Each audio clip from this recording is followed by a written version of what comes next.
When determining through which channels to place or sell a product or a service, we talk about using distribution strategy.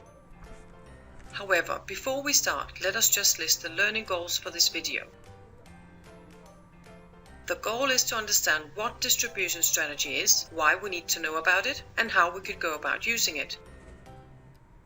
We will do this through establishing a general understanding of the actual purpose of distribution strategy and look at what might impact the success of our distribution channel choice. We will also provide an overview of some additional available tools and theories that we as marketers can use when determining the channel choice of a product or a service. So let's start.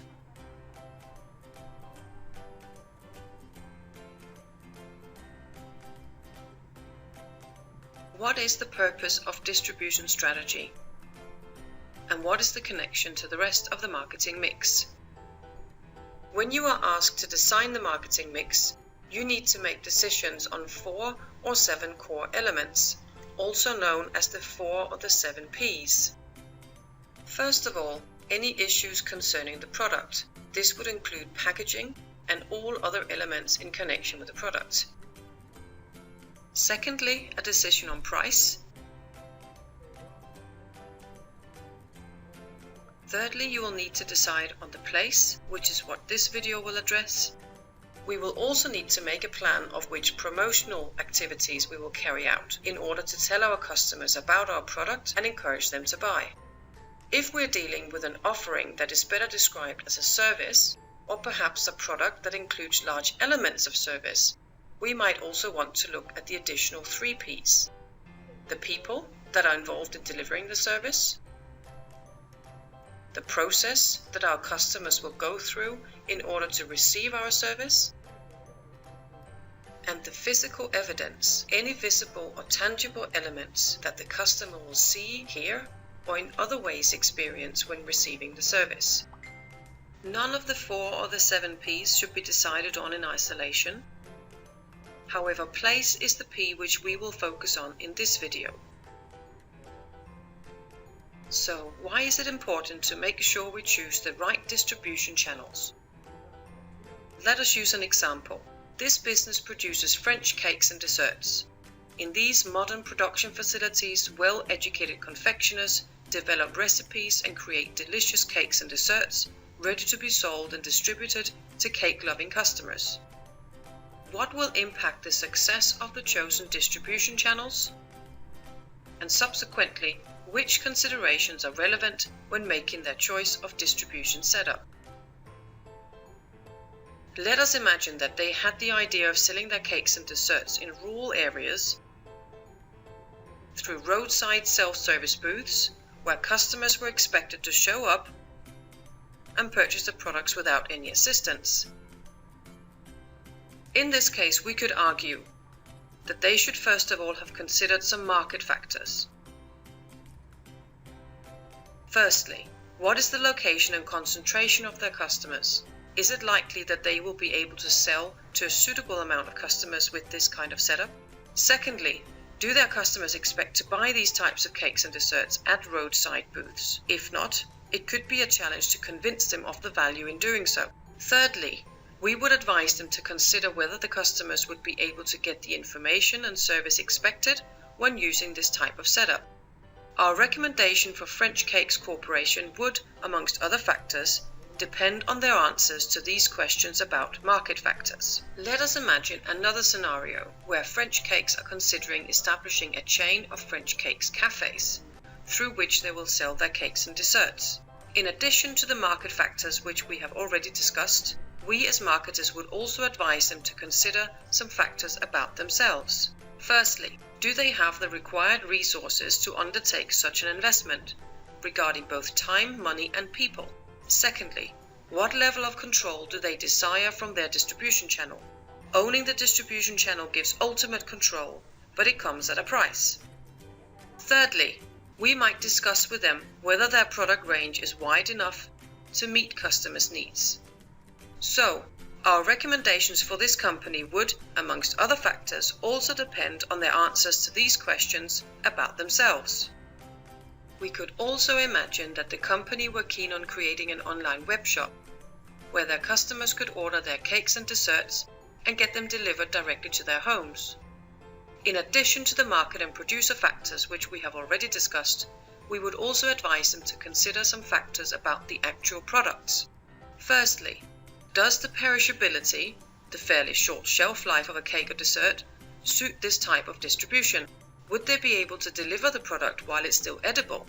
Would there be ways of overcoming this obstacle? Secondly, are cakes and desserts suitable for handling in this way? And thirdly, with other types of products, complexity could be an issue.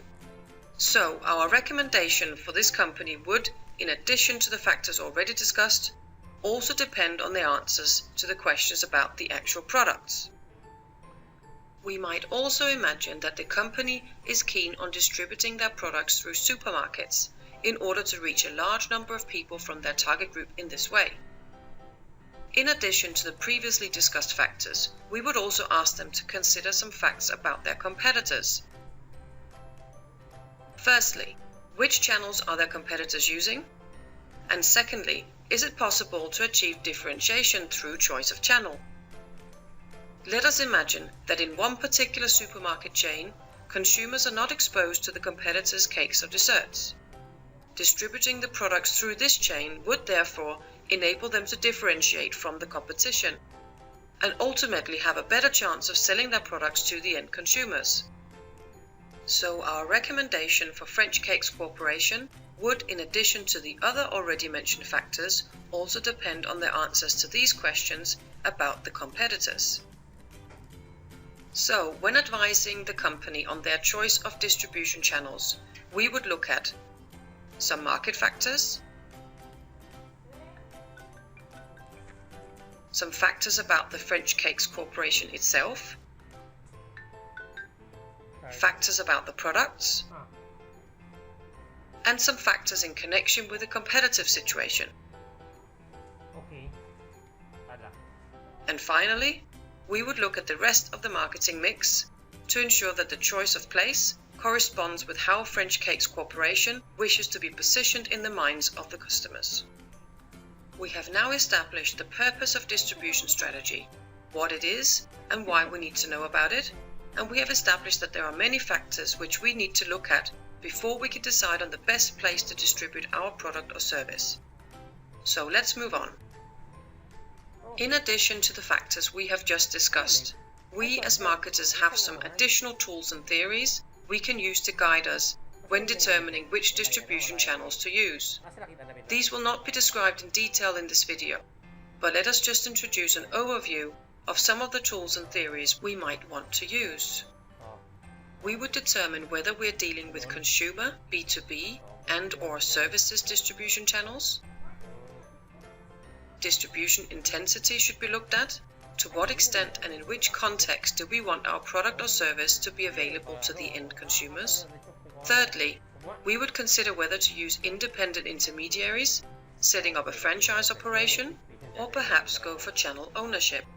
We should also look at the physical distribution system, which would include decisions on transportation of goods, inventory issues, and order processing procedures. If we're dealing with retail, we could also look at the process of retail differentiation. Finally, we should also look at how we could manage the relationships with our chosen distribution channels, so that it remains prosperous for both us and for the different parties within the channel.